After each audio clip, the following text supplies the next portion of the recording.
एक सेठ जी थे। उनका कपड़े का व्यापार था। कारोबार में बेईमानी और अनीति से वे हमेशा दूर रहते थे। बाजार में सेठ का अच्छा खासा विश्वास था। एक दिन राजा को रेशमी कपड़े की जरूरत पड़ी। उसने सेठ को बुलाकर पूछा कि क्या आपकी दुकान में रेशमी कपड़ा है। अचानक ही सेठ के मुंह से निकल गया कि रेशमी कपड़ा तो नहीं है। फिर वह अपनी दुकान पर आ गया। पीछे से एक चुगलखोर राजा के पास पहुंचा और बोला कि राजन, सेठ बिल्कुल झूठ बोलता है। हम अभी अभी देख कर आए हैं कि उसकी दुकान में रेशमी कपड़े का ढेर लगा हुआ है। राजा बोला कि सेठ बड़ा सत्यवादी है, मुझे उन पर तो पूर्ण विश्वास है, वह कभी झूठ नहीं बोलते।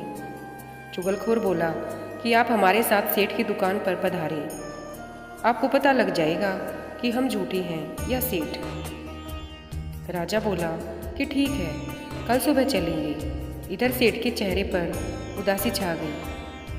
उसने अपने बेटे को बुलाकर कहा कि बेटा, आज तो गजब हो गया। मैं राजा के सामने अपनी सुध-बुध खो बैठा और राजा को गलती से यह कह दिया कि दुकान में रेशम का कपड़ा नहीं है। अब इस वचन को निभाने के लिए दुकान का सारा माल जला दो। बेटा बोला कि पिताजी, दुकान में तो 1,00,000 रुपए का माल है, कैसे जलाया जाए। तब सेठ कहता है कि बेटा, लाख की चिंता नहीं है, मुझे अपनी साख की चिंता है। लाख चले जाने पर भी यदि साख रह गई तो लाख तो फिर भी आ जाएंगे, किंतु साख चली गई तो फिर लाख का क्या मतलब। आखिर पिता के आदेशानुसार पुत्र ने सारा माल जला दिया। राजा सेठ की दुकान पे आया और घर और गोदाम को भी संभाला, किंतु रेशम का एक भी तार नहीं मिलने से राजा सेठ की सच्चाई पर बड़ा खुश हुआ। राजभवन में आकर राजा ने गुस्से में आदेश दिया कि उन चुगलखोरों की जीभ निकाल ली जाए जो झूठ बोलते हैं।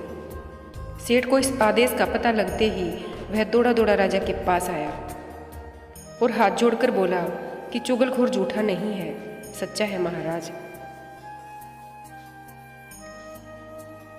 कल तक माल था, पर कल मैंने गलती से आपको यह कह दिया कि रेशम का कपड़ा नहीं है। इस वचन को निभाने के लिए रात में ही सारा कपड़ा जला दिया गया, इसलिए किसी को दंड न दिया जाए। राजा ने पूछा कि माल कितने का था। सेठ बोला कि 1,00,000 का।